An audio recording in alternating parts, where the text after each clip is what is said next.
Count of three, I'm going to ask you all to pose. 1, 2, 3. There we go. Okay, great. And my name is Joshua Sherman. I'm lucky enough to host the Four Freedoms Festival as part of this month-long celebration and of really the 75th anniversary of the publishing of the Four Freedoms. We have several different events going on. This is really the kickoff event. If you think of this like the Olympics, it's the opening ceremony. And we're thrilled that you're all here today. I'm going to be talking a little bit more about my experience and why I think the Four Freedoms matter. We then have some very special guests who will be sharing their stories. But first, we actually, in honor of the Four Freedoms Festival, we are actually producing a new musical about Rockwell entitled Perfect Picture. It's going to be done July 20th and 21st at the Southern Vermont Arts Center. And the finale of the show is a new song entitled "Stand Up Proud," which is really has become the official anthem for the Four Freedoms Festival. Why does Norman Rockwell matter? Well, really, I thought long and hard about what is it that I can add to your stories, because frankly, your stories are the reason I'm here. I'm here to learn about you. I'm here to learn about Rockwell and the other Arlington artists who really created a moment in America that we all think of so fondly. And then I had a funny moment. Today I want to talk about inspiration. What is it that inspires? As we all know, the famous story goes, Rockwell really was inspired by FDR's Four Freedoms speech given in January of 1941. He really wanted to capture the essence of those four freedoms in pictures. But he didn't know how to do it until his wife said, paint the intention, paint not the words, what do they mean to you? And he really wrestled with that thought until he went to a town meeting. And it was over the burning of the high school. And a lone farmer stood up and spoke against the tide. And all of a sudden, Rockwell had this moment. He said, wait, that's freedom of speech. He didn't win. We didn't like what he had to say, but he was allowed to stand up and say it. And that was a key moment, a pivotal moment, because he then realized he could capture those four freedoms in simple, everyday scenes that really could translate these bigger ideas, these highfalutin words, as he said, to the public. And Rockwell ran down to Washington to, of course, volunteer his efforts, and he was rejected, despite being a celebrity. And I often say this is sort of like Brad Pitt and Hurricane Katrina. Brad Pitt raised a lot of money for New Orleans by lending his celebrity. But imagine if Washington said to him, well, in the last war we used movie stars like you, this time we want real actors. And so it was really a very pivotal moment, I think, because the punchline to the story, as so many of you know, is that the Saturday Evening Post ended up publishing those images, and long before the term was used, those four images went viral, and they raised $133 million for the war effort, which is the equivalent of almost $2 billion today. So it's really an astounding moment, and it all comes back to a single farmer standing up at a town meeting and having the courage to speak up. And I was thinking about inspiration and another I word, impact.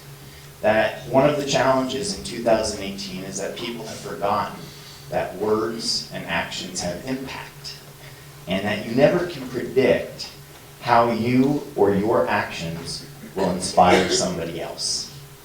And that, I think, is the takeaway message. Ironically, the inspiration for this speech occurred yesterday. I was really wrestling, similar to Norman, with what am I going to say? What do I have to add, to offer? And then I was sitting, and then all of a sudden, one of the Arlington models, Pauline Adams, walked into the room. And she didn't remember me, but I remember her. I was 8 years old and visiting Arlington with my family, and we went to the Norman Rockwell Gallery, which used to be at the little, now we call it the Chicken Church, but it's now this little church next to Stewart's.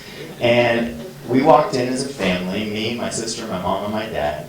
And she greeted us at the door, she gave us our tickets, and she said, "I'll be your tour guide today."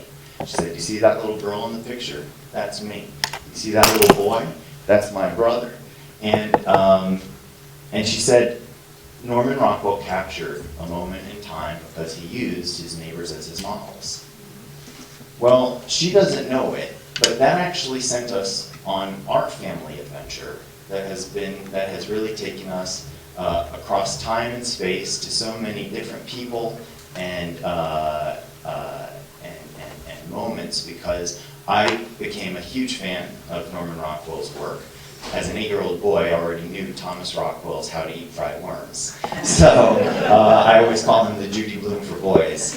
But we went ahead and I was very inspired by that, and even more so my mom, Eileen Bluestone Sherman, who's an Emmy Award-winning lyricist and playwright, and her sister, my Aunt Gail Bluestone, who's a composer.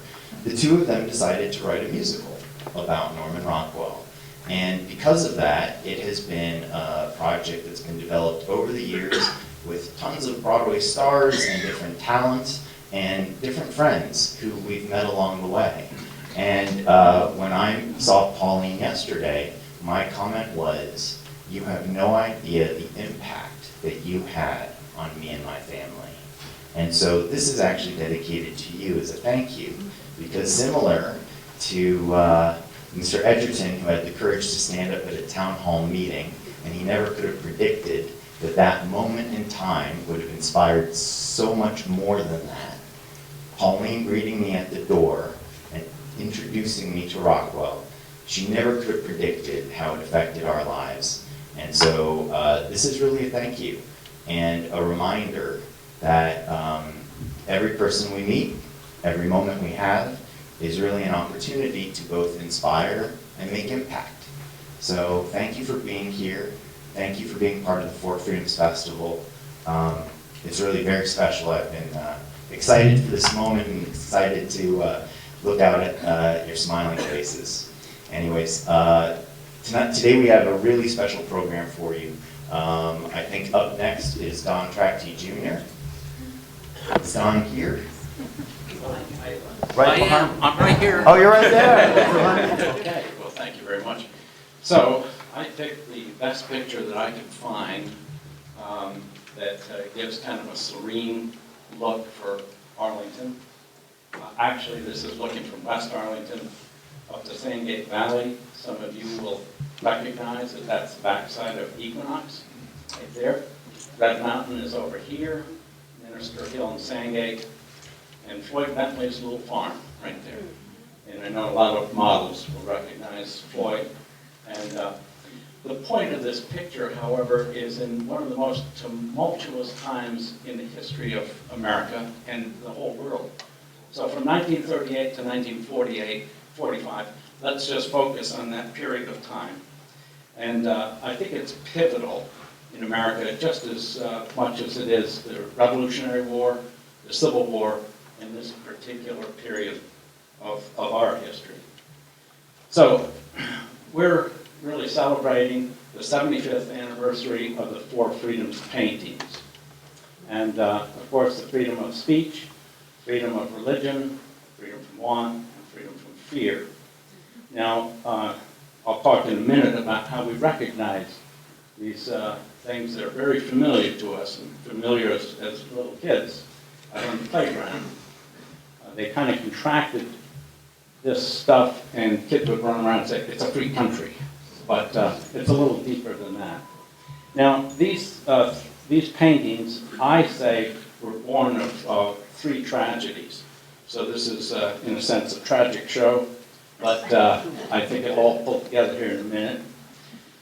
The tragedies, and I think it's irony that we got four beautiful paintings out of what happened. If you were a historian and you were looking back, let's say 200 years back to our period, well, what created these? What was the impetus that got us to where we are?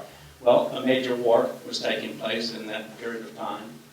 A school burns down, and a farmer loses his herd of cows. Well, let's go back to these freedoms that we were just talking about.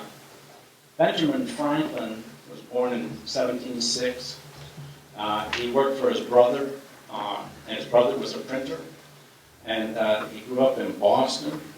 But poor Benjamin always got beat up by his older brother. And he finally fled to New York and then on to Philadelphia. And it was Benjamin Franklin that fought for these freedoms. And imagine that, over 200 years ago, this man dedicated his life to freedom of speech and the freedom from the freedom of press and freedom of religion.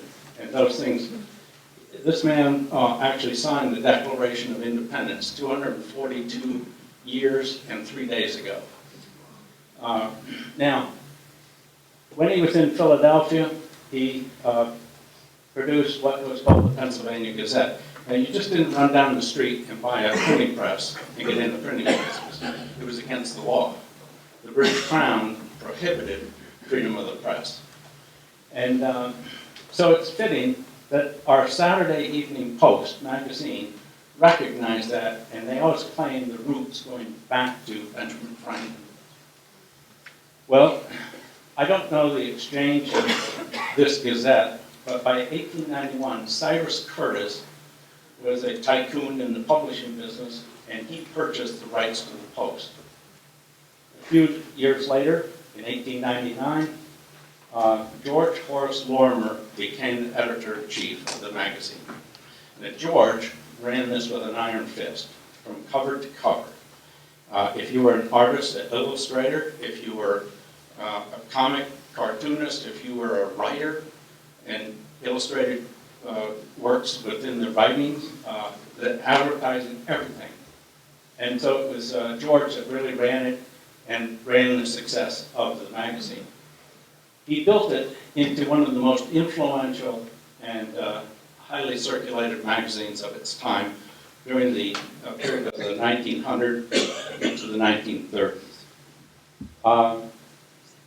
Along the way came Norman Rockwell, a young man at 22 years old, scared to death, went down to Philadelphia with his portfolio and walked into George Horace Lorimer's office and presented some ideas. George loved it, bought it, and so Norman became the feature artist for the next several decades. And this is, of course, his first illustration that went into the Post. Now, at the same time, in the 30s, the challenges to the Saturday Evening Post came about because of photography. Life magazine, for example, converted, I think, about 1933 to all photographs. So there was that part of it. It challenged not only the Saturday Evening Post, but it challenged Norman Rockwell because he was in this turmoil period of 1937, 1938. Now, another problem was George Horace Lorimer retired in 1936.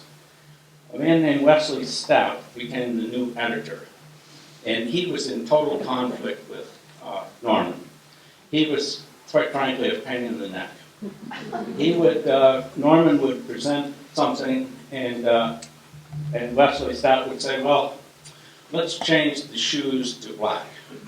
And it just drove him nuts. And I think that on top of that, in that same period of time, there were even rumors that maybe the Saturday Evening Post was going out of business. I mean, and these things are floating around. Well, it was a terrible time in that respect for Norman. Excuse me one second. Now, this was also a transformative period. We're still talking 1936, 1938. It was a great transformative period for Norman because of the camera. Now, remember, he fought the idea of using photography. It was taboo in the illustration business. And most of his fellow illustrators just shunned that idea. It was something that Norman wrestled with, But keep in mind, he was using live models. They had to sit there for the whole day and be in front of the palette. And so it became expensive at the same time. Now, Norman finally did recognize the need for it. And in fact, one of his art editors said to him, "Norman, it looks like in your paintings that you're sitting 10 feet away from your model, and that's it." So he had no angle to it. And I want to just point out that message. This is his first illustration in 1916. If you advance forward to 1950, look how more complex these paintings became. And they became large canvases. And look at the details of light and all the other details. And the whole thing became much larger. By the way, this is Shuffleton's barber shop. And I believe Jim Shuffleton is here, and he's back there. Thank you, Jim.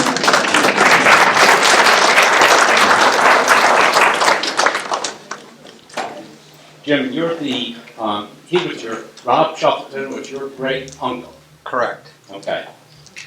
But, of course, we all know currently this post covers, this painting is getting a lot of press, as you know. It's been in the news lately. Well, also,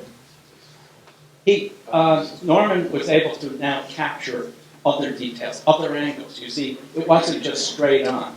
And now, I just wanted to bring this slide to our attention. This little fuzzy head kind of interests me. Is Donald Crowfoot in the audience here? There he is right there. And Donald, is that your head right there? Yeah.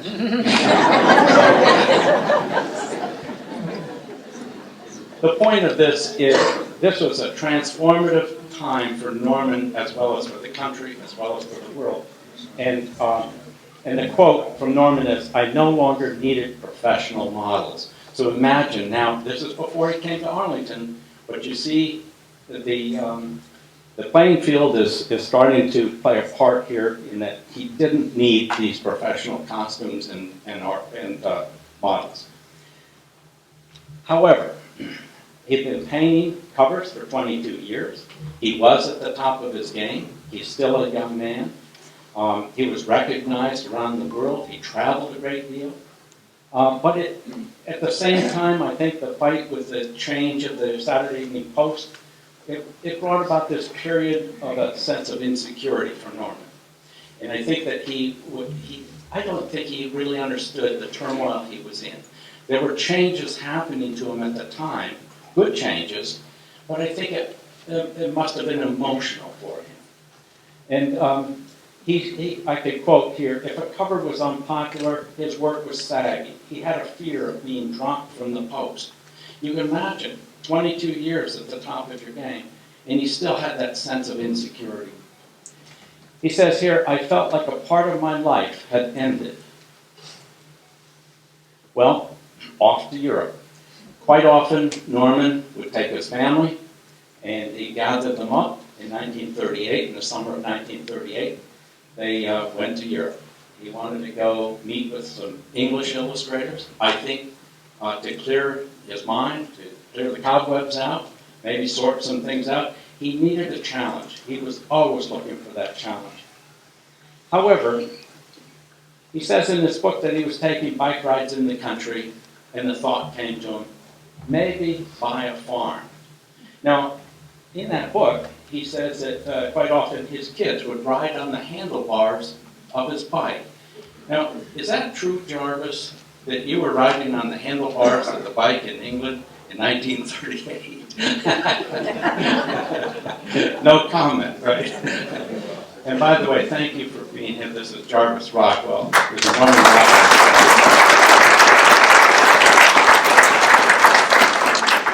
Well, okay.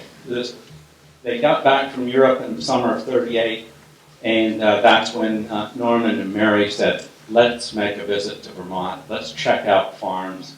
And the search was on. They first went to Bennington. They had harrowing experiences of the realtor drinking too much cider. decided that wasn't good. They went to Manchester, and the realtor said, you could go to a cocktail party every night, and that wasn't for him. That wasn't what he was looking for. They stayed at the Colonial Inn, and they met a proprietor named Happy Bottom. Do you remember Happy Bottom? Anyone? Remember? He would walk down the roadside and wave at you like this. And we didn't know if that meant stay away or if it was a real wave. We weren't sure. Well, actually, Happy Bottom introduced Norman to Bert Inman. And Bert Inman was the local realtor. And a wonderful man, and really had this whole group of artists and illustrators and composers and so forth, and he basically found a home. Well, there was a search for a farm with Bert Inman, and let me just describe Arlington for a second. In 1939, there were some thriving businesses here, the Hawley Furniture Company. The Arlington Refrigerator Company was just on the way out, but some inventive people from New Jersey named Kendall moved in and started a company called Mac Holdings. And this is down in the and you're sitting in the Mac Performing Arts Center right now. And that's a nice success story. Now, there were pockets of population in Arlington. This is East Arlington, and it had kind of its own population group. It had its own post office, and Shuffleton's Barber Shop was just on the left down there. Main Street of Arlington was just gorgeous. It was beautiful. Large elm trees, the Flanders Inn, unfortunately burned much later. You can see over here, we've got the town hall and the Canfield building. Canfield Library was there. Across the street, of course, is the St. James Church, beautiful elm-lined street. It was a gorgeous little village. In West Arlington, it was a pocket of farmers. There were perhaps 14 or 15 farms in West Arlington at that time. And this is a shot taken from high on a hill off Red Mountain, looking down toward where Norman and the Edgerton farm would be down in this area right here. Now, on the excursion in that fall of 1938, Bert Inman took Norman and Mary down the road, and they found this home, and it was called the Parsons House. And it had a couple of barns, and there's the Battenkill River. And it was a great attraction for his kids. And he immediately had a carpenter start working on a studio for him.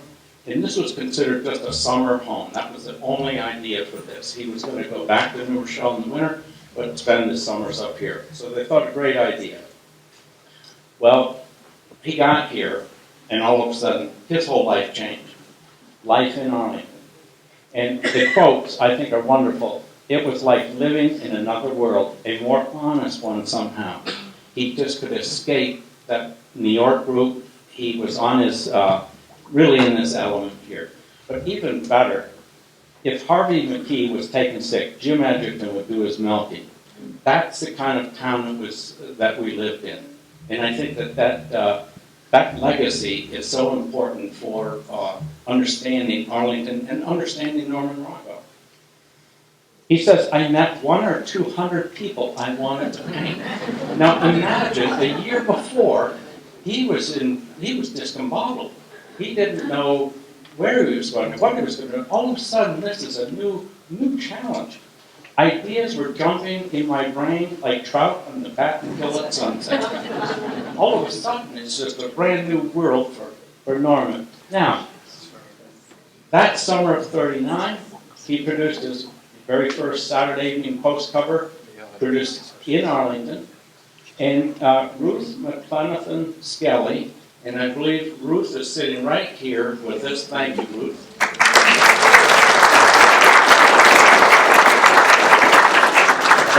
And of course, Jarvis is right here.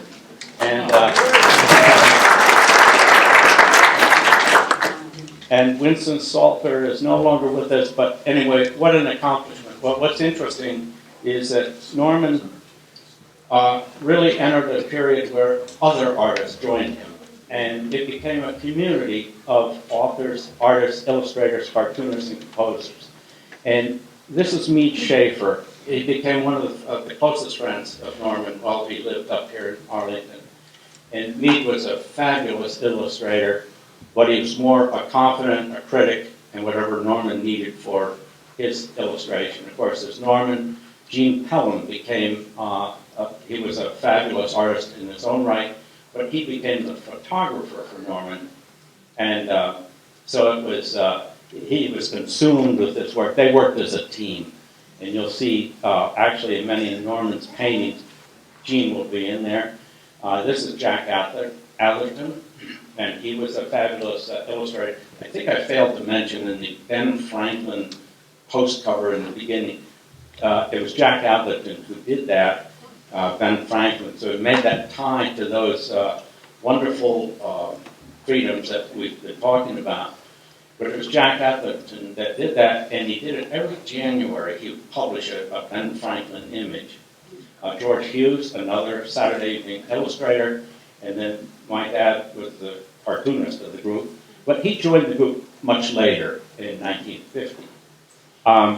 So over here, I think it's a wonderful thing. This is Jack Atherton and Norman Rockwell, and it shows the collaborative effort sometimes and the criticism they could give each other and help each other out.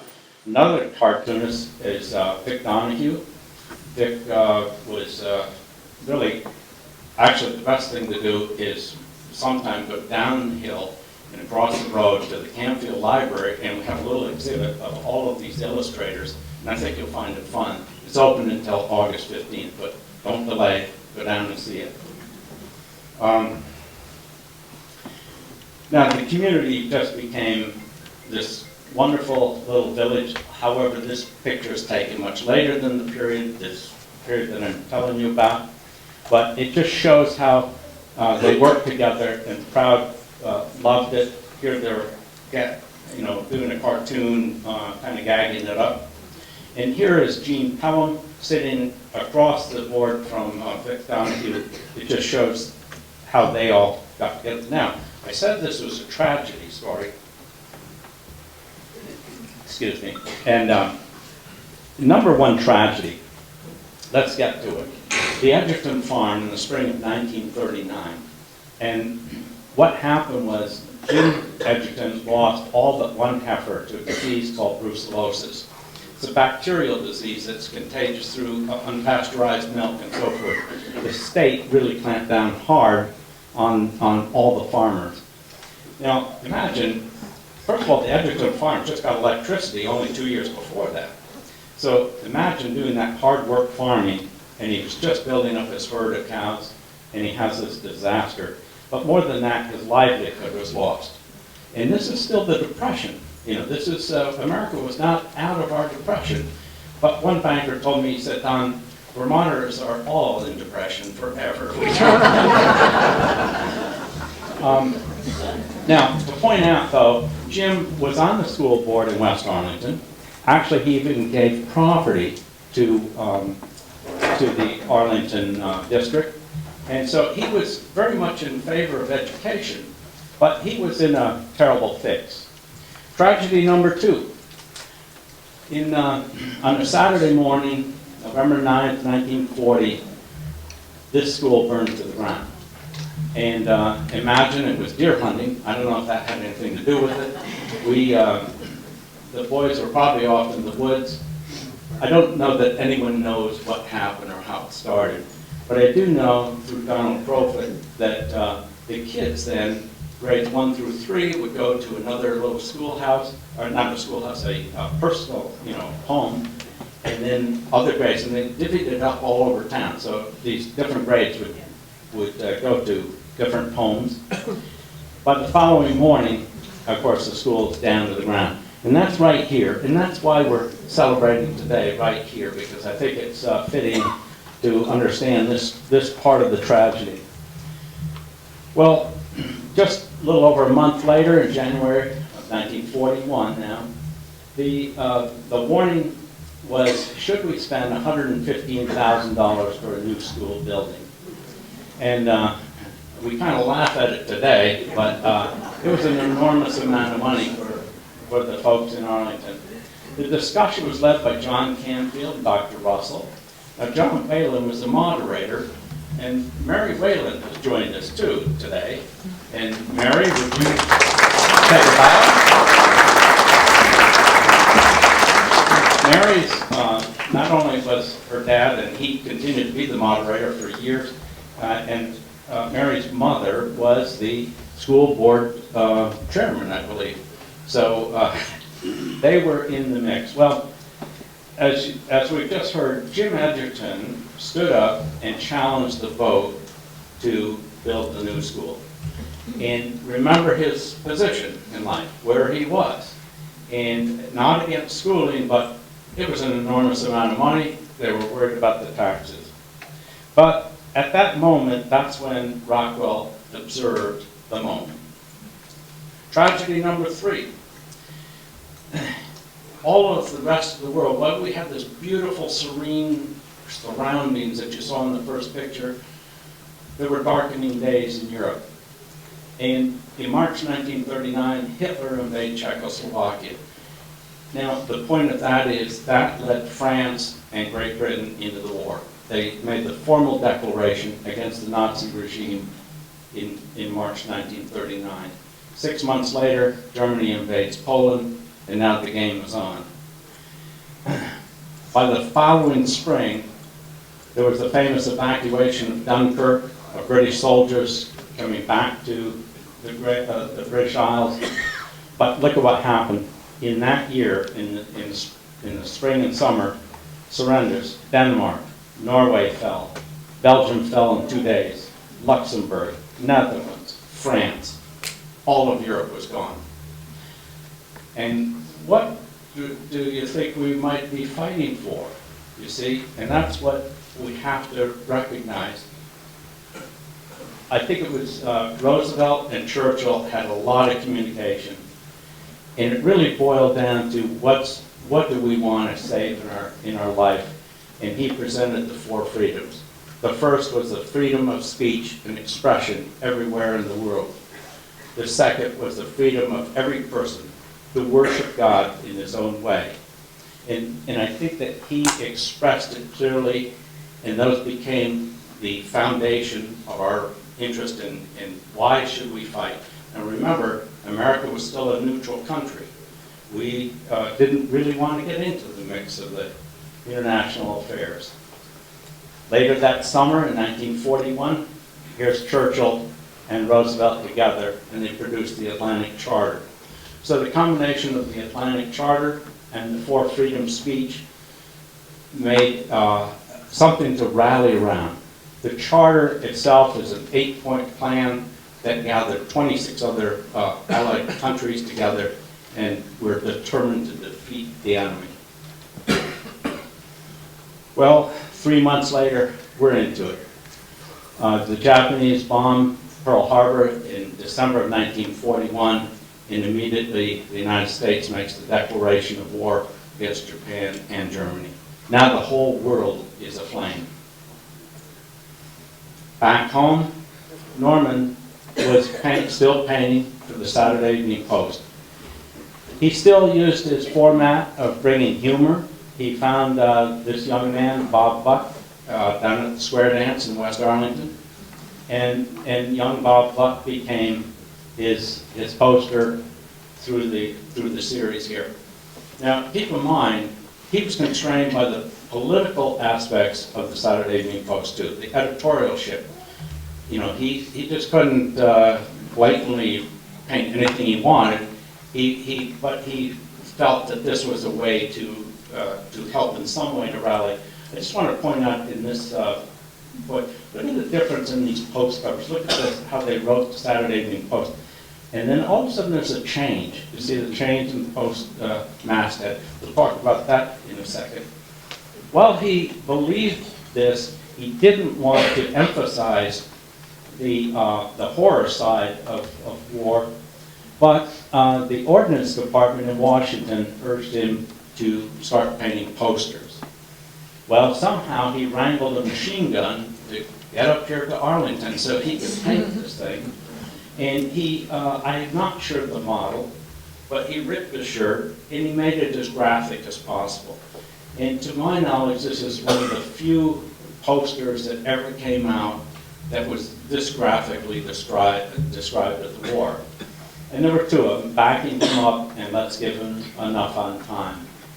Now, while Norman was down in Washington, he met a man named Avery, and Avery was actually had worked in New York. I think he was the director of the Modern Art Museum in New York. And he put the bug in Norman's ear and he said, Norman, we've got to describe the four freedoms. We need to somehow come up with some painting that would help us. Up until then, other people had tried. These are attempts to describe the four freedoms in one painting. And here, you know, we have this cornucopia basket. We've got a cross. We've got a flame here. So this artist attempted to convey these four freedoms in one painting. Now, another artist attempted the same thing. And here you can kind of see it segmented. You can see there's four parts to this painting. But it's a very difficult task to do. So it had been attempted, but not successfully. Well, of course, 3 a.m. when we all had our good thoughts, Norman got his, the four freedoms. He was inspired, all of a sudden it popped into his brain that he could paint the four freedoms in everyday language that people understood using my neighbors as models. And he had the idea. It wasn't solidified exactly, but he was so excited, he went over to see his friend Meade Schaefer. Well, Meade and Norman took off to Washington. They took the train down and they spent a whole day walking around with the charcoal paintings, and of course they were totally rejected by Washington, the Office of War Information, and that's this right here. And they packed up their bag. In fact, I think that Meade Schaefer even threw his sketches in the basket and just went home with Norman. But on their way back, they stopped in Philadelphia. And they met the new editor, and all of a sudden, here's new life again. I can't emphasize how important it is to know Ben Hibbs. He was a Midwesterner, and he had a lot of integrity, and he was building the Saturday Evening Post back to where it was. He took over from Leslie Stout, a relief to Norman, but Ben wonders why were they in Washington? And so they described what they were doing, and the idea Norman described as four freedoms idea. And it was right then that Ben Hibbs said, stop everything, finish those four freedoms. Well, back to the studios in Vermont. And here's Norman's studio on the River Road. It's one of the few photographs that I think we ever have of this studio, the barn next to it. Schaefer's barn is this red studio over here on the Sandgate Road. Both men went back. Meade Schaefer wanted to actually paint the graphic images of men in battle, men on ships, airplanes, and landing fields, and so forth. But Norman was working on the four freedoms. But it wasn't so easy. His preliminary versions, he was discouraged a little bit. He attempted this 4 times, and he tried to work out all of the images that would make your eye go to the important subject of the freedom of speech, freedom of religion. He's back in the barber shop here, I think. Maybe it's Shuffleton's barber shop, but he attempted again. In other words, it's not easy. It's not a snapshot. He directed the play. Well, finally, after 7 months of struggle, the freedoms are delivered to the Saturday Evening Post in February of 1943. Subsequent to that, remember, we didn't just write checks out of the Treasury in Washington at that time, unlike today. We had to raise money for the war effort, and a bond tour was organized out of Washington. Now, Norman meets celebrities like Mrs. DuPont and Thurman Arnold, and I just wanted to make that, it's kind of a fun story because Mrs. DuPont would turn to Norman, they're sitting up on the dais of this big hoopla to start, and she said, Mr. Kent, where do you live? And of course, Norman, being so humble, just said, well, I live in Vermont. And she turned to Thurman Arnold and she said, Thurman, did you hear that? Mr. Kent is from Vermont. And then she turned to Norman again. She said, Mr. Kent, what is the weather like in Vermont? And Norman just said, well, it's cold. Thurman, did you hear that? It's cold in Vermont. And that's the kind of humble man that Norman was. He wasn't, he just let it roll off his back. And I think that's a great description of it. Well, exhausted from his efforts, Ben Hibbs again saves the day, and Ben directs him back to Vermont. Norman go back and paint Saturday Evening Post covers. And the OWI, the Office of War Information, what happened to those guys? They rejected him. Well, they printed 4 million copies of the Four Freedoms. The bond tour begins. It started in Washington, and it leapfrogged around to 16 major cities all over the country, and it raised $132 million, and I understand that's equivalent of like 1.7 billion today or whatever. But it was an enormous amount of money, and it was probably the most successful bond tour ever in existence during that period of time. So I think it's fitting. The Arlington models that attended that and went on some of the tour, of course we have Carl Hess. He was the freedom of speech man. And here's Shirley Hoisington and her brother Bill Hoisington. And we have Amelia Harrington. And we've got, we have Florence Lindsay. I'm sorry, it's Florence Lindsay and Charlie Lindsay right there. And of course, there's the pot of Boston baked beans, so I assume this was in Boston. I think Ben Hibbs' description is fitting. He said, the result astonished us all. To me, the paintings, are great human documents in the form of paint and canvas. A great picture, I think, is one which moves and inspires millions of people. The Four Freedoms did and still do. I tell you, I get emotional when I read that. 1 month later, Norman's studio burns to the ground.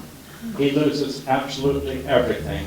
He loses all his, his antiques, his paints, 32 original paintings, sketches, drawings, costumes, all of this stuff. And you know what's funny? Whether you want to just sit down and cry, can you imagine that disaster? Here's your lifelong studio and all of this wonderful thing. Norman came to the challenge once again. He said, I don't need those costumes. I have new models in Arlington. They can wear their clothes any way they want. And he went on to paint 97 Saturday Evening Post covers while he lived here in Vermont. Finally, by the end of 1945, the war ends, but it cost millions and millions of dollars. A new school is built, and you're looking at what was the back of the new school right here. And Norman moves next door to Jimmy Edgerton, right here in the two houses, and they shared their children and exchanged all kinds of fun and games, and and he lived here for 10 more years until 1953. And that's it. Thank you very much.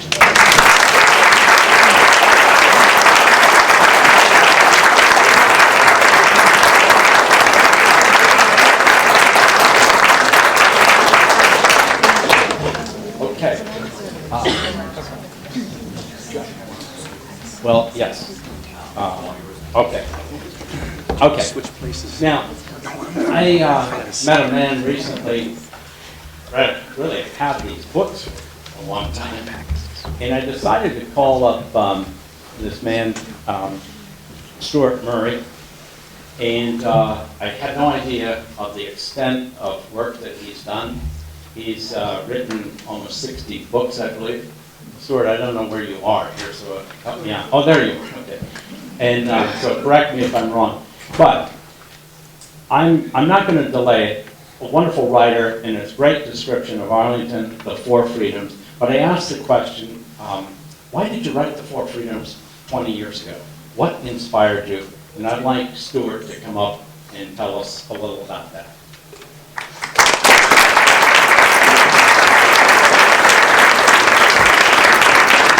So, all you have to do to advance it is just hit that bar. Okay. And that'll open it. Hello, everybody. If Norman Rockwell was going to paint my picture now, it would be a picture of a guy who wrote a speech and then got up after the guys had already given the speech. So I'm a little off balance here. I knew that's what was going to happen. I wrote these two books, and Don's good leading question. Why did I write Four Freedoms? Coincidentally, it happened just when the museum was being built down in Stockbridge, the Rockwell Museum.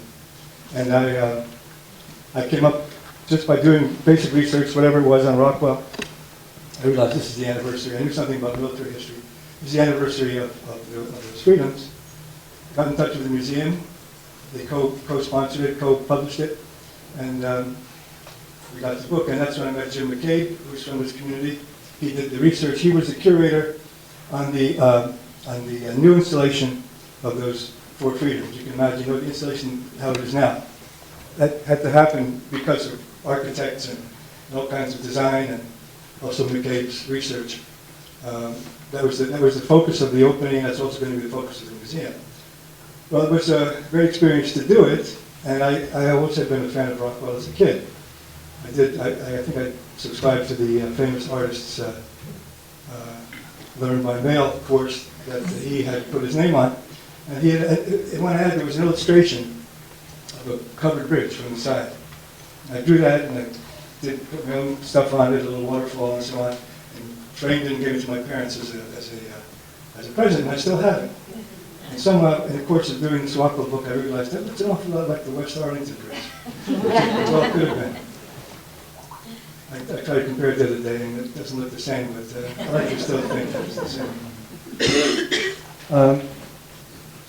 As I said, my notes, the other person I can thank for this work is, for the second book, is Tortoise Isselhart of Bennington, images from the past, who's here tonight. And she was inspired to do the Norman Rockwell home in Vermont. I had given her a manuscript that she published called Rudyard Kipling in Vermont. And he was in the Brattleboro area. For those important years that he wrote so many of his famous works, including the Jungle Books. So both of those went together, and I live across the line and across the Taconics in Rensselaer County in Berlin, or Berlin as we pronounce it, as I've learned to pronounce it. And so I've been here also for quite a long time in Columbia County. I've been familiar with the Rockwell story. But the very effect, as I said, I wanted to do that when I was young. Soccer got in the way. Somehow I wound up also becoming a writer. But I had a chance to shake Rockwell's hand once.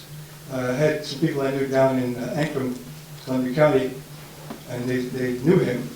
This is unfortunately in 1978, which is the year he passed, and that appointment never came to be. I did get to shake Pele's hand one time. That's why I still like the Brazilians. I won't continue that.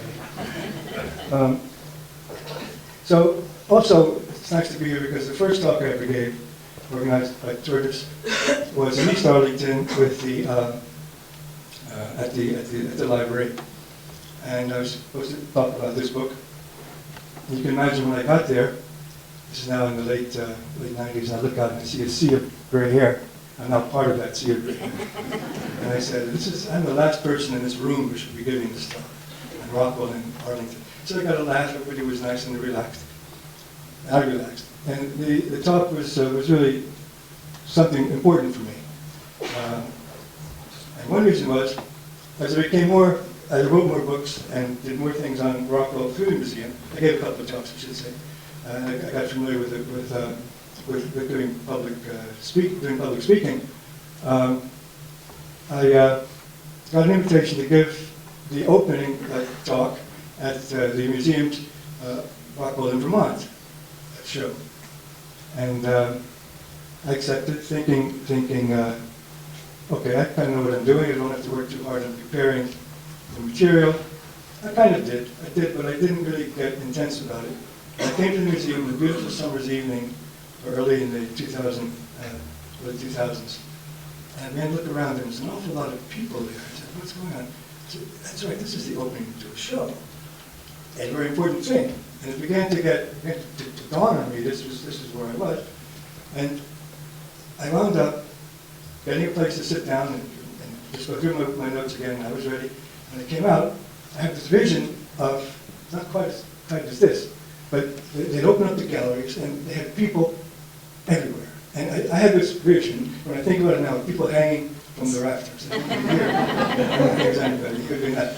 But that's impressive in that big gallery. Of course, I don't think it really happened. I'm not really sure. It may have happened, but it stayed with me year after year. So here I am, 7 or 8 years after the, excuse me. If I knew better as a speaker, I would have something, that's the water. Right under here. Is it under here? Do you excuse me? Sure. So if I knew better, I would have been ready, because I do actually, but it's out of my bag. So I'm looking at this mass of people, and I'm saying, why do we go here? And I said, okay, I'm going to. And I look, and there's a whole row of people with a big smile on their face, all of them smiling. It was all the East Arlington people that had been to my talk a few years before. So again, I relaxed, it was very nice. You were also there, right? And it was a really enjoyable talk for me and somebody really special. So I've given up talking in the last few years publicly, but when Don asked if I would do this, of course I had to do it at East Arlington. So now you've heard most of the history, all the history that you need to hear. I can give a few insights into these paintings. We could probably just look at it. And I'm going to read a couple of quotes from Rockwell about what he thought about this. Things that hasn't been said yet. So, can we, I'm going to do this now. Just get that far. There. The freedom of speech.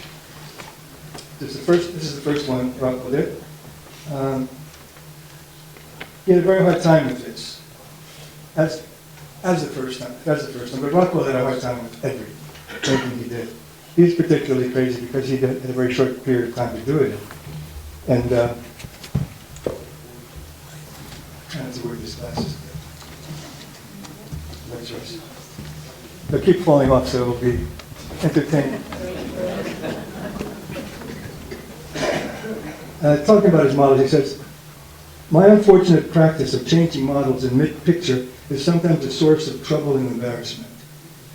I use one person, decide he's not right, and get another. But in the struggle with the picture, I often forget to inform the first model that he's no longer being used. Does that sound good?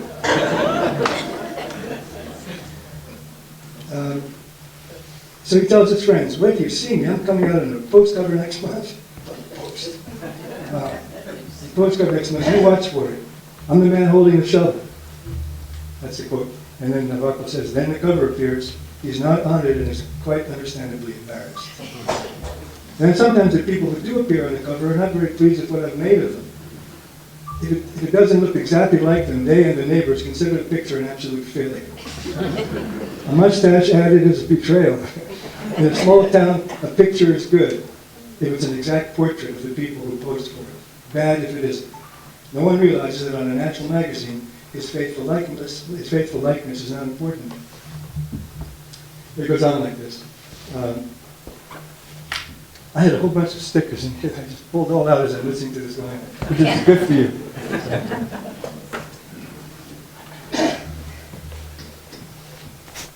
Again, I'll just read the material that I think is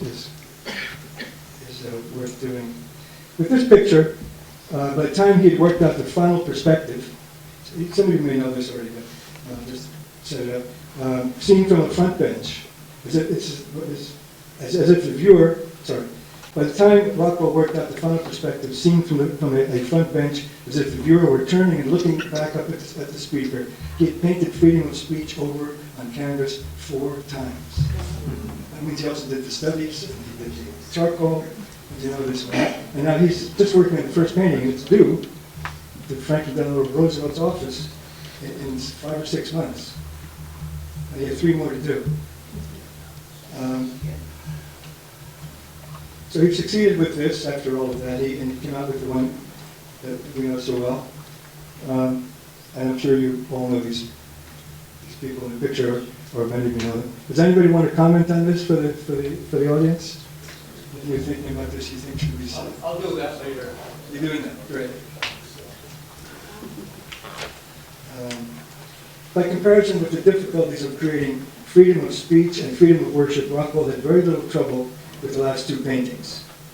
Yet his portrayal of these two freedoms did not please him, as he wrote in his autobiography, quote, "I never liked freedom from fear, or from that matter, freedom from want. Neither of them is any wallet." Let's see how we can. Neither of them has any wallet.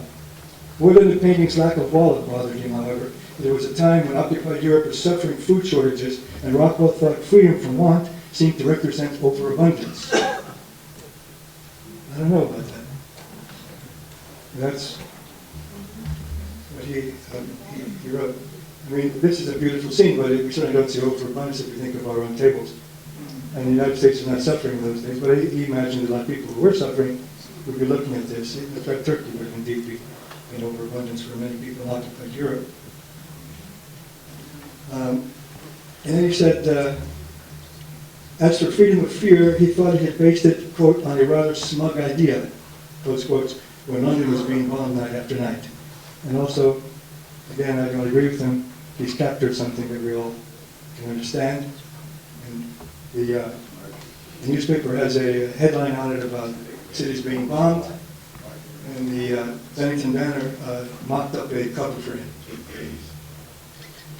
He always wanted to work from an exact subject, as you all know. So these four paintings, when they were done, they were framed and briefly put on display at the West Arlington Grange before being crated and shipped off to the post in Philadelphia. It was the end of January 1943, and Rockwell was utterly exhausted after an unprecedented 7 months of the most difficult work he had ever undertaken. He said the four freedoms were serious paintings, quote, which sucked the energy right out of me like dredges, leaving me dazed and fairly weary. He also commented that he was starting out, this is a job for Michelangelo. He was right. And that's who did it. He was comparable to Michelangelo in his technique and his genius. His ability to put together a story in a picture was his real magic. Contractors that understood also when he copied the Leaving Home Ties, and it was viewed by hundreds of thousands of people, I think, wasn't it? Many people watched it for years. And that story was a Rockwell story. He captured that Rockwell story. And so finally it was discovered, and that's another story. That'll be next for another day. For another day. That's an amazing story. So, I basically wanted to say that you were all very fortunate to be part of this, those of you who were involved. And we're all very fortunate to have this legacy. But the fact is, it's not just us.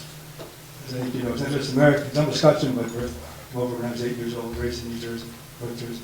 I've lived up here since 75, 76. But whenever we have family visiting, whether it's from my wife's family in Holland and Belgium, foreigners coming, they always want to see the Rockwells. They're very, very knowledgeable about that. So you have people all over the world that are coming. Some people come specifically for Rockwells, of course, but whenever we have company, that's a very big part of our visit. Let me just quote what FDR said. I left the mark on here. Franklin Delano Roosevelt, for those of you. I heard a guy on the news the other day, a very smart guy. He didn't know that the Battle Cry of Freedom was from the Civil War. Like that. He's writing about the Battle Cry of Freedom. Before he wrote it, he didn't know it was from the Civil War. But some of you don't either, the younger ones, but we of course all grew up with it. He knew it as a church hymn. Anyway, I'm out of practice.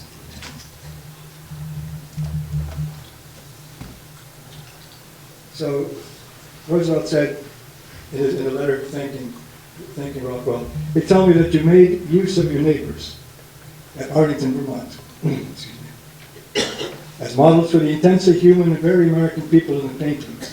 The roots of democracy run deep in Vermont, and in drawing upon the life about you, you have tapped those roots. The Roosevelt letter to the Post says, "This is the first pictorial representation I have seen of the staunchly American values contained in the rights of free speech and free worship and our goals of freedom from want and freedom from fear and want." Remarking on, well, that's what I'm going to say. Anyway, thank you very much, everyone. Everyone, I know it's an exciting day. I know we've got a packed crowd. Our next speaker, many of you know, has really carried the torch and the legacy of Rockwell and West Arlington. I want to comment briefly just on freedom from fear because I want to thank Stuart Murray for being here. We did a high school art contest, 9th through 11th graders. We challenged them to ask why are the four freedoms still relevant? What does freedom of speech mean in 2018? We called it the Create for Freedom contest, and you know, it occurred to me that many of you have grandchildren and they may not be able to name the four freedoms. And I think that since these are four essential human rights for all times, we should teach them to them.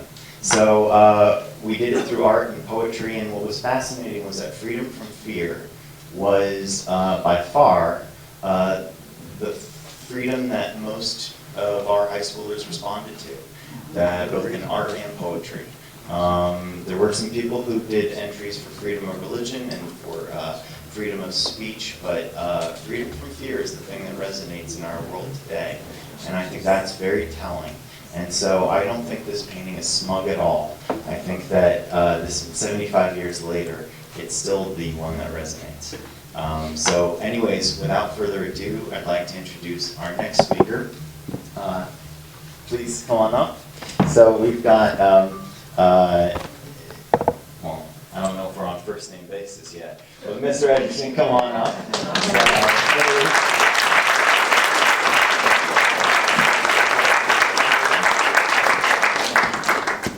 Mr. Okay. Thank you. Just advance it by hitting that bar. Okay. Just hit the bar when you want. I'll stand for a while. Yeah. I don't like this Mr. thing. I'm James Buddy Edgerton. Yeah. This is going to be a little different in scope because we're going to focus on models. And really that's what it's all about. We spent about 20 minutes or so meeting models and visiting, and that's really what, it was informal discussion between models, and the importance of Norman Rockwell's work was really paramount. And I think that was important before we got into our formal presentation. So I'd just like to, I think what I'm going to do, I'm going to grab this. Somebody can advance it for me. I want to get closer to the audience. Let me sit down and do that, but You want this chair? no, let me just.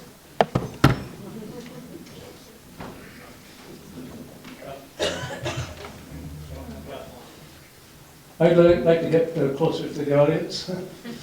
So anyway, somebody will advance this. The models of Arlington. And that's our focus now, because models is what made the images. So Norman had a process that we're all aware of. He'd get an idea, and he'd select his models, and he would, of course, be very, the importance to detail was very good. He had to have props. If he wanted a beagle dog in the picture, he'd had to go get the beagle dog, you know. And he'd make a sketch out of charcoal, and of course he'd finish it off in a very professional manner. So, defining the models.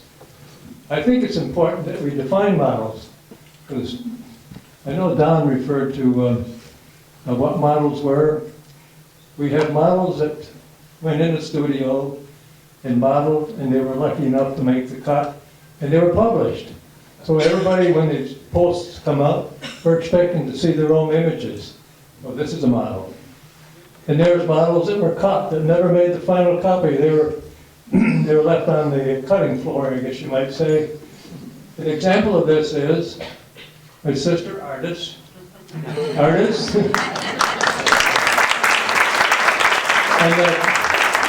the babysitter, Lucille Town. Yeah. My sister was the first model for the babysitter. And there were 3 others that followed her, and they all got scrubbed. And finally, Norman found his perfect little model, pigtail, redheaded, yeah. So Lucille Town became the final model. In my book, The Unknown Rockwell and the Portrait of Two American Families, one of the models called me and said, "Buddy, you got that all wrong." My niece modeled for the babysitter. That was Joan Smith Knox. And I said, "You're right." But there was 3 or 4 others that modeled, and she didn't make the cut. So we have the published, we have the unpublished, and then sometimes Norman would go out of state and do a special. An example would be Norman visit a Georgia schoolhouse. He'd get the photos that he wanted, he'd come back to Vermont, he'd do the finished job in Vermont. So you have non-Vermonters, yeah. And we had, I'd like to say, our models go from A to Z. The Adams family, they're here. And the Zimmer family. Any good Zimmer family here? I guess not, but George Zimmer and that family were very popular. So we have A to Z and about 300 in between. And I've been documenting that. I can put names to all the images that they modeled for. So we have A to Z, we have kids, the poorest, and we have the most famous, perhaps, Dwight Eisenhower. He was a Norman Rockwell model, and he was done in the Arlington studio. So we have 300 plus, and still counting. Yeah. Mm-hmm. Now there's a lot of families in Arlington that were used well, and I just picked a few. The Rockwells. Would you guess that the Norman Rockwell family was the most used? Right, Jerry? Did you work cheap, or what was the reason? Okay. Anyway, I picked a few families: the Rockwells, the Welch Squires family, and of course Marjorie Squires is one of the living models of the 4 freedoms. And Marge is here, and we have the Pelhams. Were used a lot because Gene was a photographer and he was handy. The Hoyt family was used a lot. And we got, Ted Hoyt is going to be telling us something about it a little bit later, but Rose Hoyt was the queen of the modeling community. A wonderful model. And the Hoyt family was 8 boys and 2 girls. And he used most of them in one way or another during the year, yeah. I put down the Edgertons because I think we were next door neighbors. We were handy and we weren't cheap. If you wanted somebody quick, you know where to go. My dad modeled, my mom modeled, all of the Edgertons modeled, including my grandmother, and we were the 4 generation family. So anyway, I put the Edgertons in, and the Whalens were used. I can mention more, the Deckers, the Marshes, but anyway, there's many, many more. This particular image is interesting. It has the Schaefer family, the Atherton family, and you see Grandma Moses is in it. It has Jerry Rockwell, there he is, Tommy Rockwell, Peter Rockwell, yep, Norman is in it, Mary's in it, his wife, and some of the Marshes are in it. That lady up there, Mrs. Marsh, was my first grade teacher in West Arlington. Okay. Yep. Okay, let's focus on the 4 freedom models. Oh, you can see that the speech had 9, worship had 7, the freedom of want had 11. It's a lot. And then we got down to the freedom of fear. It was Marjorie Squires, her brother David, and Jim Martin, and Dorothy Lawrence were the models for that. But there was a total of 31, but the most used was Jim, Martin, he was in all four. Now we have, that's interesting because I was looking for some Martins to come here. Did any of the Martins make it here? I don't think so, because they moved away, they couldn't make it. So I got someone from the Martin clan, Earl Labatt.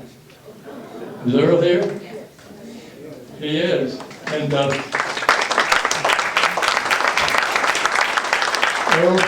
tell me what Jim Martin was to you. Jim was my uncle. Uncle Jim, okay. Yep, and I understand you're related to the Smiths. Yes. Yep. My mother was a Smith. Your mother was a Smith. Were you related to Joan Smith Knox? She's a cousin. She's a cousin, okay. Were you related to Rosie the Riveter? No. No, that was Mary Doyle. Yes, I was. Mary Doyle, that was Mary Doyle different. was Yeah. my cousin. Okay, so, and so we have Jim Martin was the king of the models, and Walt Squares was a wonderful, wonderful model. You know why Walt Squares was used so much? He was a next door neighbor, just like the Edgertons.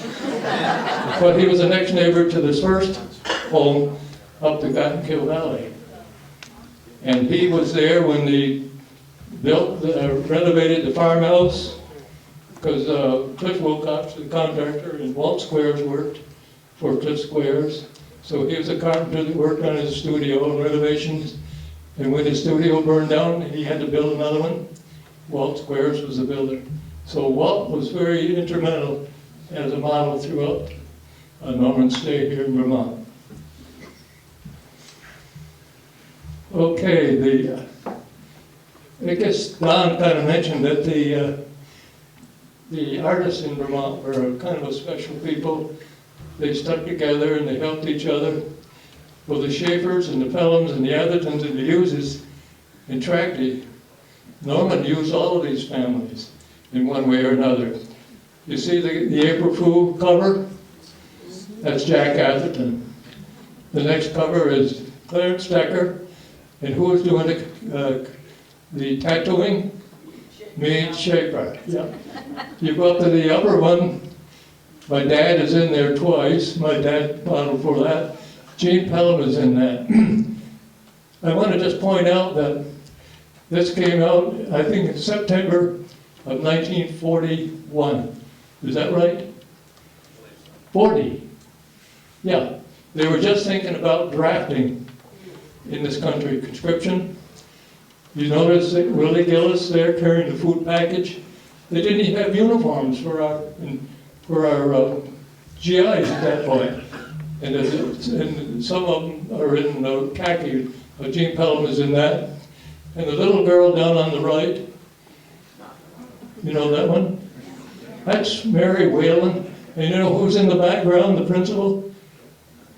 Don Tracty Sr. So Norman used all of his fellow painters in one way or another.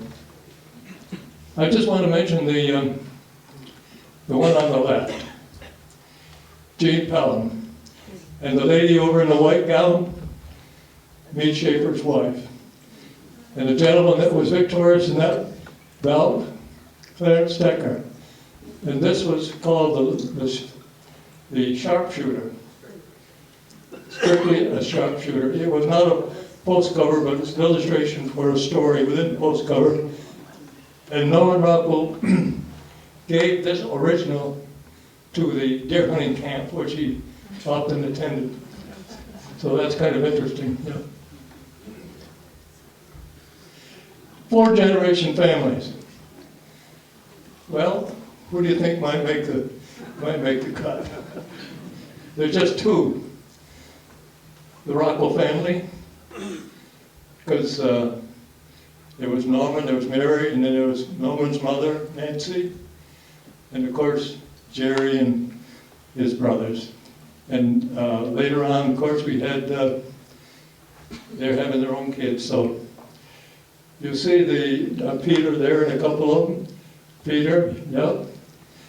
And you see Nancy Rockwell, the grandmother, is down there, next to Florence Lindsay, yep. And so, but Jerry was a pretty popular model over the years. Yeah. And Jim, do you want to talk about the four-generation Edgertons? Well, we My son Jim. I didn't, what? It never was a question that the Edgertons ever asked themselves about, you know, how many people were painted or generations or whatever. And it wasn't until Nan O'Brien, which is there, who co-wrote the book with my father, where somebody asked the question. It's like, wow, you Edgertons are 4 generations, because I snuck into one when I was 9 years old.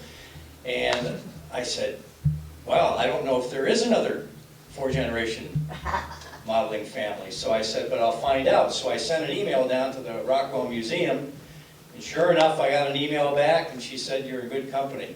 The Norman Rockwell family is a 4-generation modeling family. So that's how we came to that.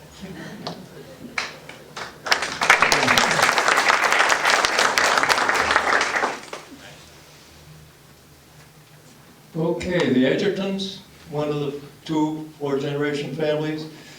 You say Buddy on the left, my dad Jim, the farmer, my sister Artis, she's there. We all modeled, and I mentioned the little Cub Scout, Jim Edgerton Jr. I'm going to give away your age. You're 63 years old, the youngest of the Vermont models, Norman Rockwell models.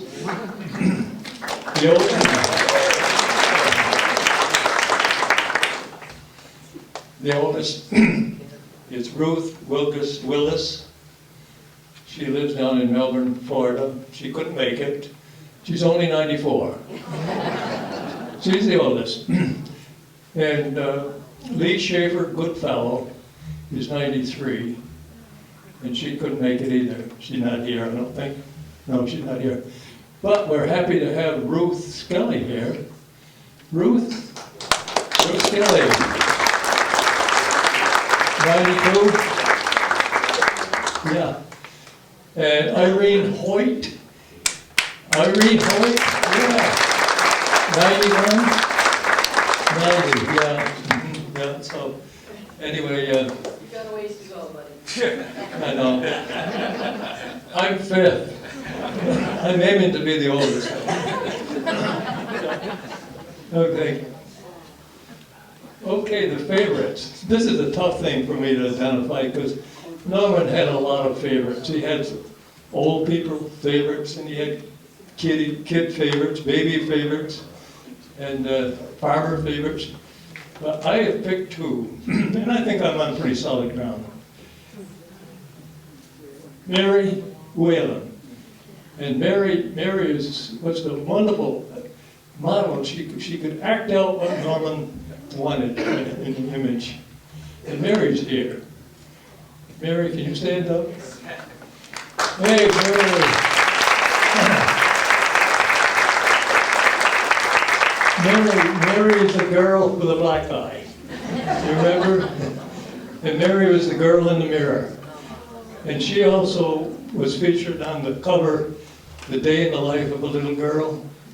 And her counterpart is Chucky Marsh, and he was on The Day in the Life of a Little Boy. And I think they're just wonderful, wonderful images. And also, you helped both Chuck and Mary were on the Kellogg's box. Yeah. So, in fact, I had a cousin named Michael Hess who was on the Kellogg box. Did Michael make it? No, he didn't make it. Yeah. Okay. Now we all know we're not going to talk much about this, but I'm just going to mention the names of the persons who modeled. Now, Rose Hoyt was featured in the freedom of speech. Any Hoyts here? Stand up, please.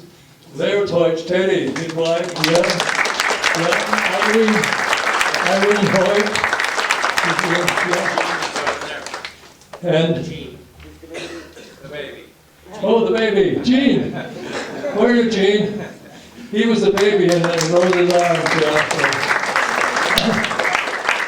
And there's Rob Benedict Sr. is in that. He's the gentleman looking up. And he was one of the eldest in that particular image. But he also had two sons that were prominent in the Benedict garage scene, the returning GI, yeah. And of course, Jim Martin, he was used by all of the freedoms, so he was a... Now, Henry Hess, the guy you can see his ear on the left, that's Henry Hess, and Carl Hess is his son. So that's father, son, and the guy up on the right, Harry Brown Sr., was Carl's father-in-law. So we had well represented there. Okay, I just mentioned that that Rob Benedict Sr. had two sons. There's Rob and John in the Benedict garage scene. And lo and behold, we have Jarvis Rockwell again. Peter Rockwell is on the left. And I'm sorry, he passed away a couple of years ago, but Dwayne Parks was the returning GI. And then the little girl sitting on the couch, the name of this is The Girl on the Couch. That's Anne Benedict, and that was Rob Benedict's granddaughter. And of course, the Kellogg advertisement by Michael Hess is called The Beanie, and that was a grandson and a nephew of Carl Hess. Now the gentleman that's in the April Fool was Henry Hess, and he was also in the freedom of speech. And of course, that lady there playing checkers opposite him was Amelia Harrington, who was featured in the freedom of worship. And the guy over on the right, that's Michael Hess, my sister artist, was Norman Rockwell's assistant in helping out and giving the pose. It's been mentioned that Norman maybe tried 3, 4, 5 times before he got it right. And this was the third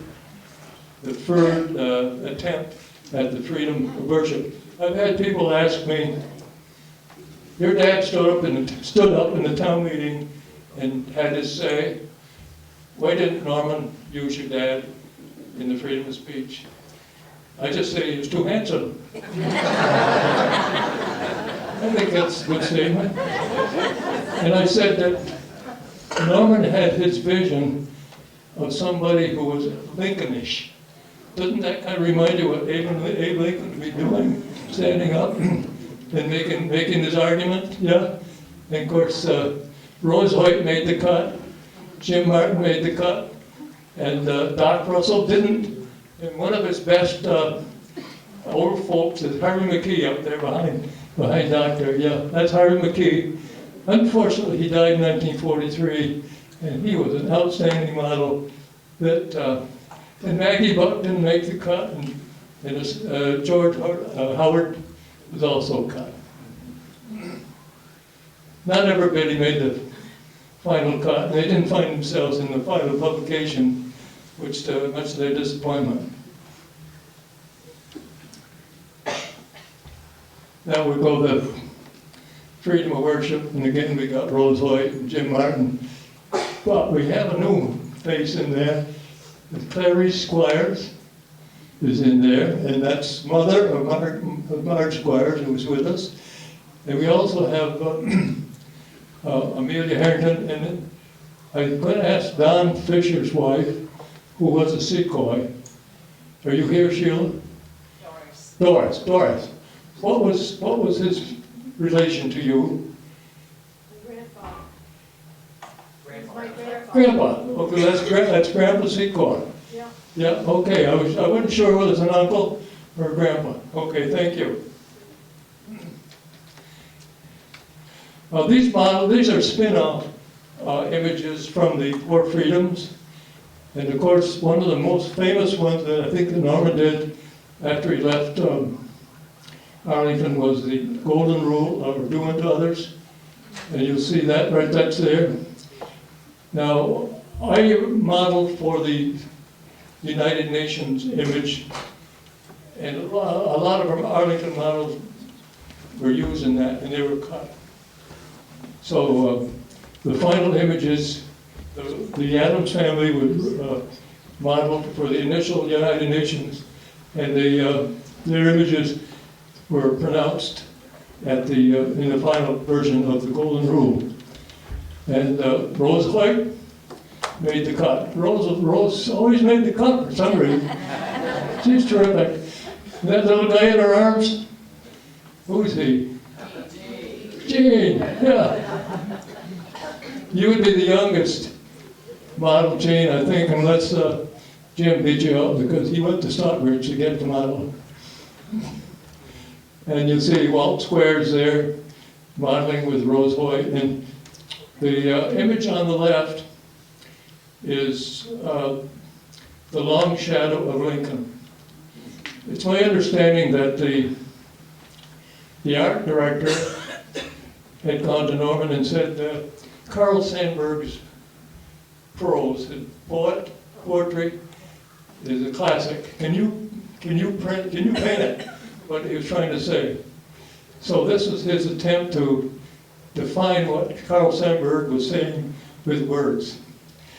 The reason I'm fond of that is there are 3 generations of Edgertons. I'm in it. My 2 sisters are in it.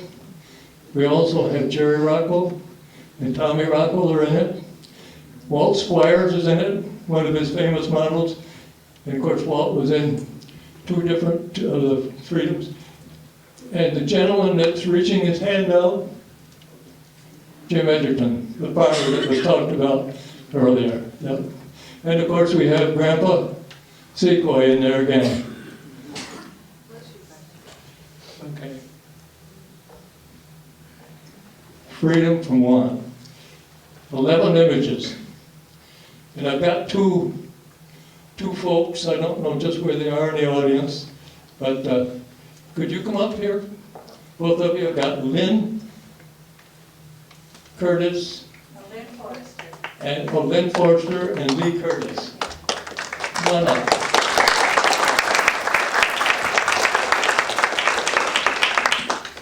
You see the beautiful young woman smiling, a beautiful smile, next to Nancy Rockwell. Who is that? That's our mother. And our grandfather's across the table from her. And you see the gentleman across the table, Charlie Lindsay, that's grandfather. Grandmother. And Florence was your mom. Yeah, tell me something about her experience as a model. She, first of all, being a model for Rockwell, and for all of those of you who have been models, you already know this, but it was like an honor of her life. She really relished that in her entire life. And she, in her memoir, wrote that he called and asked if she and her dad could come over to the studio to model for him for this, and they were obviously really excited to do that. And she likes to tell the story that he used to say that the turkey was the one model that he didn't eat. Now, it was documented, and Don spoke about the bond promotion program, and I understand that you got some information about that. Yes, Mother and Grandpa went to Boston with some of the other models.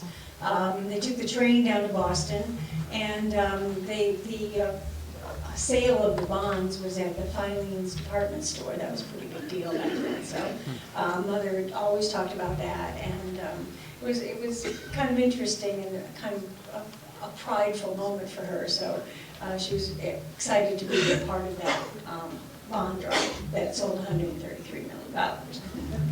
So that's kind of the rest of the story. Thank you. Yes. Thank you for sharing that.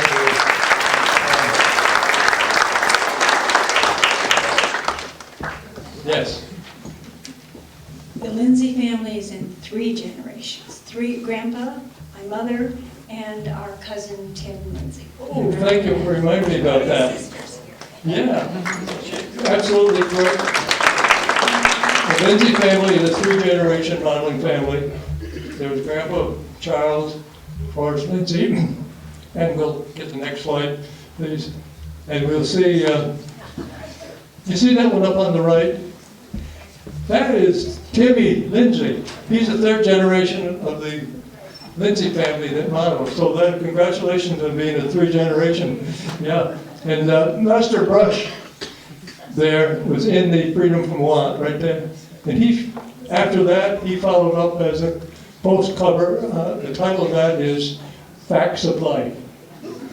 Now Norman is trying to depict a father trying to explain to this young model, Dwight, what's his name? Dwight Collins, I got it. Dwight Collins, he's passed, but, so Lester Brush is doing his best to explain the facts of life in that particular image. So the next one down at the bottom, Norman visits a country doctor. And my understanding is that the Brush family made the final cut, but the Marsh family also modeled for that. But Dr. Russell is there with Larry Brush, who was Lester's brother, and his wife, and little John Brush is over there too. So that's a classic. Vermont, or Norman Rockwell visit a country doctor, yeah. And over on the right-hand side, you see Walsh, Dan Walsh. He was the guy that was at the head of the table in Freedom from Want. And he became also Norman Rockwell's Santa Claus.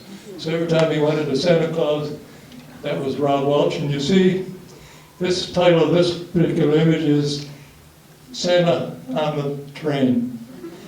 And you see the little guy picking around the corner, Peter Rockwell. Okay, this is challenging for me because I've got to get the Jim Martin clan involved in some way here. But anyway, Marjorie Squires is one of the two living models, and Marjorie's here.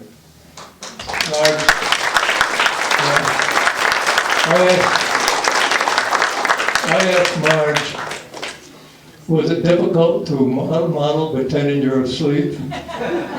And she said I had trouble keeping my eyes closed. So they kept having to remind me to keep my eyes closed. Her brother, David, is still with us, but he couldn't make it today. And of course, there's Jim Martin again. He's on all four of them. Yeah. And you see a nice portrait of Marge holding the Freedom from Fear.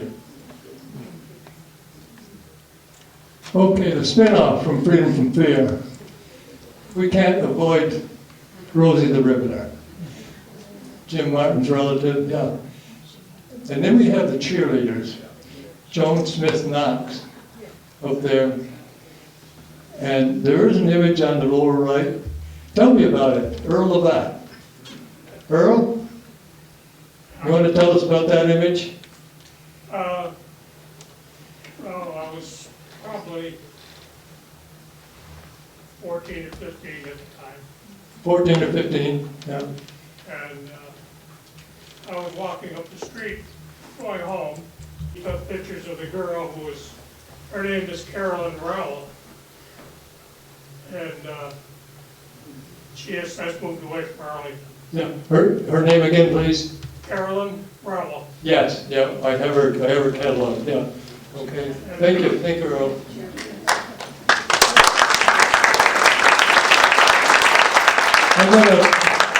I'm gonna sit down, take a drink of water, and hand it over to my son, Jim.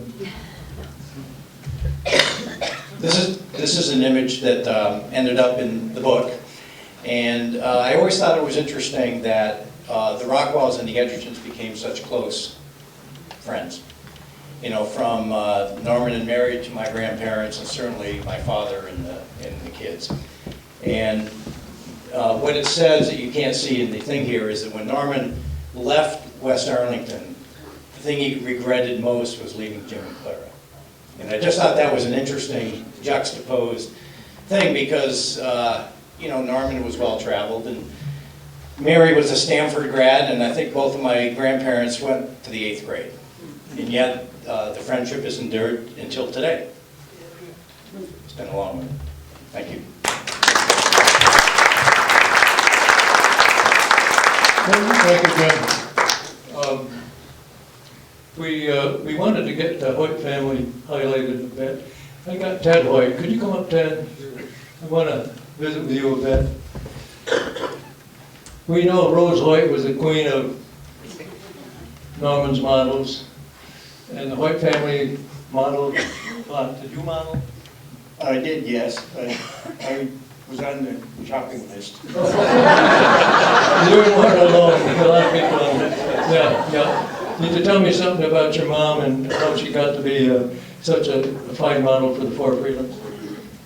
Well, first of all, I'll tell you that when Norman Rockwell moved to Arlington in 1939, he was also a neighbor of the Hoyts. The only difference was we had to swim the Battenkill River to get together.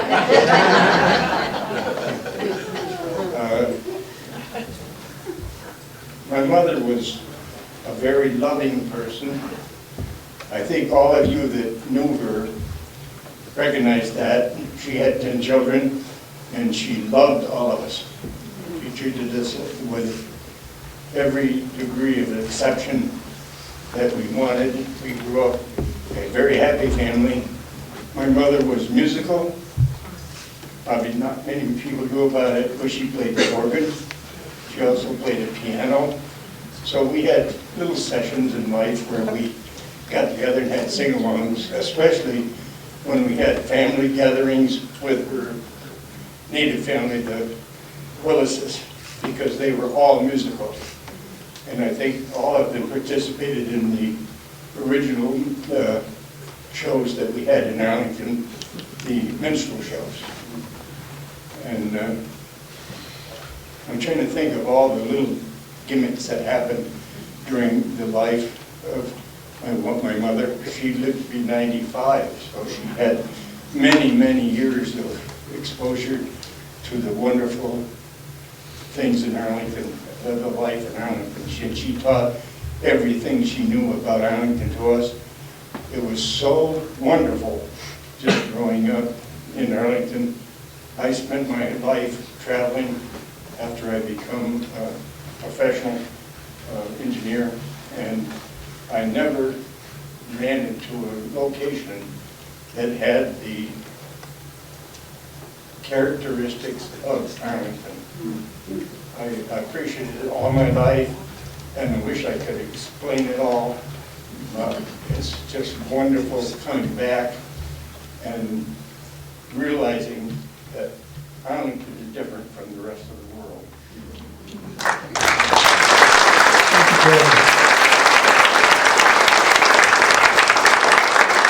Ted and I were on a championship basketball team.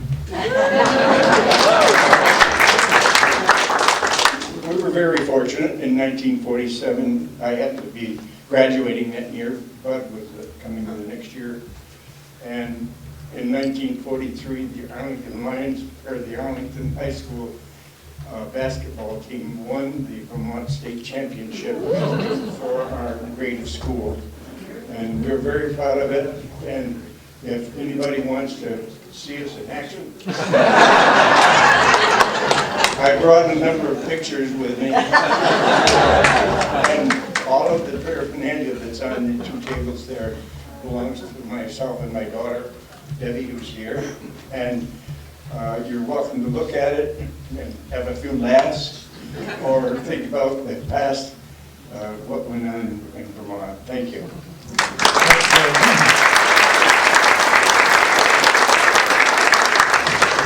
Ted is a youngster, he's only 87. But, I'll be 89 and. oh, 89. In the 5th of July. That's right, you're ahead of me, yeah. Well, I've rambled on. One more thing. I'd like to say one more thing in relation to Jim. Jim's been a good friend of mine all of our lives. And in my process of, I think I can't even remember the year, but I had the fortunate opportunity of being the clerk of the works when Arlington High School was renovated in the late 90s, 1998 or something like that. And I had retired from my business, and I applied to oversee the renovation of Arlington High School. And when I came up here, I spent a lot of time making sure that the general contractor that was building the school did everything according to specifications, and it was built properly.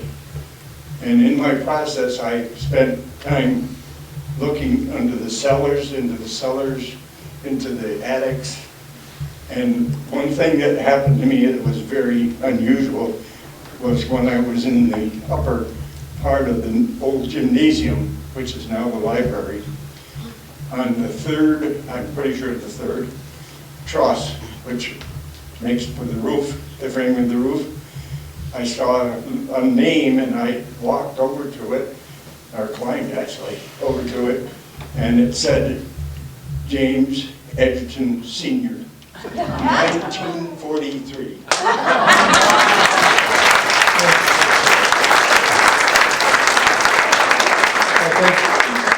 Thank you, Ted, for that. My father lost his herd. There was no milk check. And along came the superintendent of the works, that building a new high school, so he became a laborer. He worked a week with a laborer, and he suddenly found out that farmers really get the job done. So he made him the staging crew leader for the rest of the project. So he helped build that school that he voted against. Okay, I guess that's about it. Thank you.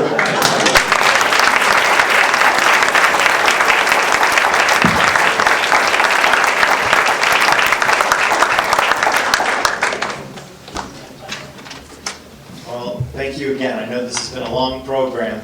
I know people are both hungry and ready to use the men's and ladies' room. But I did want to just do one final thing. First of all, I want to thank everyone for being here. I know it's an effort to get together, to grab your families. It's a lot of coordination. It's exhausting when we all live such busy lives, but I think keeping this tradition alive is so special. And keeping the Four Freedoms Festival is a way of doing that. It's a way of we're hoping to really make this an annual event. As I said, this is the opening ceremony, but we do have several things going on throughout the month of July. The way people think of the holiday season, from Thanksgiving to Christmas, we're making July the month of freedom. So we will be having first of all, there's the exhibition across the way at the library here in Arlington.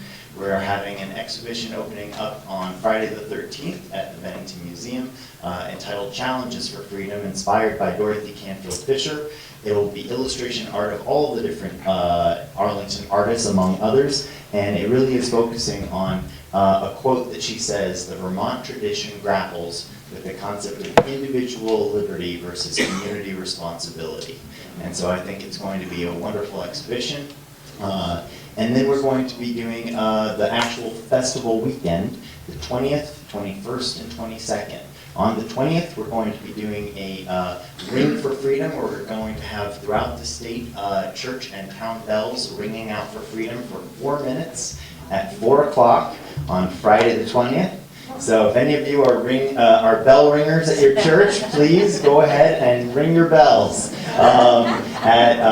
That evening, we'll be doing the Perfect Picture, a new musical about Norman Rockwell at the Southern Vermont Arts Center. Tickets are online, and but can also be purchased here today for those of you that don't go online.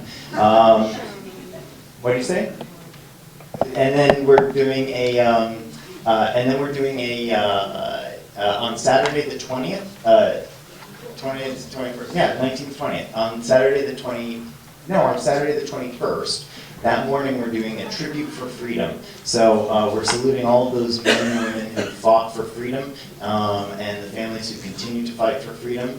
That's where we'll also be doing the award ceremony for the 2 high schoolers who won the art and poetry contest. The Poet Laureate of Vermont, Shard Junior, will be there to present them with their awards. So I think it'll be a very special tribute.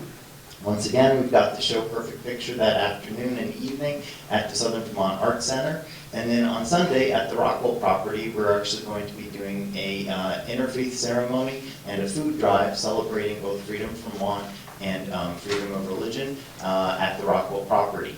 So I hope that you can join us for all of those events. All of this information is available. It's very easy. It's on the website, themillvt.com.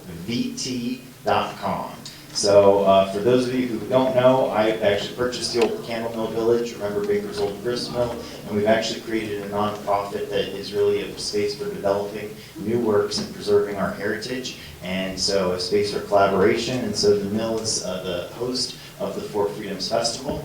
I'd like to also thank all of our sponsors. It's already in your programs, but these people, the festival couldn't be possible without these folks. So first of all, Mac Molding. So we're here in the Mac Performing Arts Center. Wilcox Ice Cream, the Lions Club.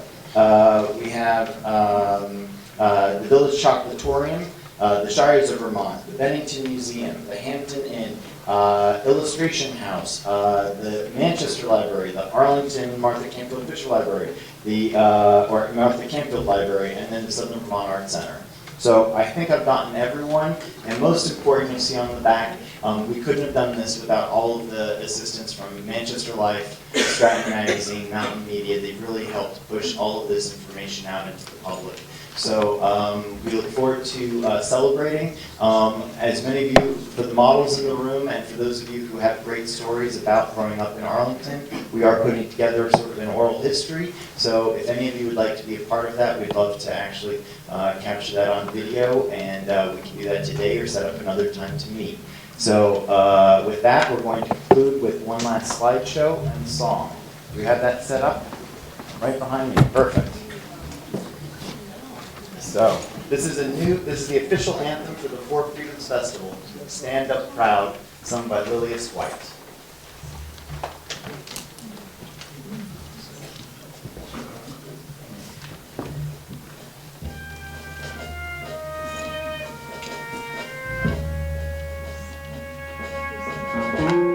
Children watch, children hear, grant them all freedom from fear. Bigotry won't dominate. Children must learn not to hate.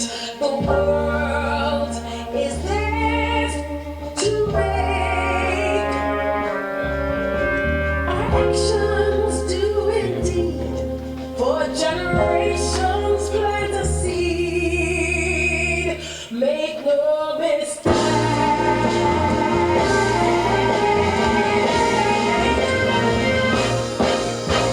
Stand up proud and speak out. Let them know what you're about. Some may try to can't press our given right to address the things we call absurd. Democracy works best when people put it to the test. Stand up, be heard. It takes guts to be free and defend sweet liberty. Evil drive will never weak, make its way, didn't speak, and then the words occurred. The lessons were so clear, our rights can't disappear. Stand up, be heard. Stand up, be heard. To always have the simple freedom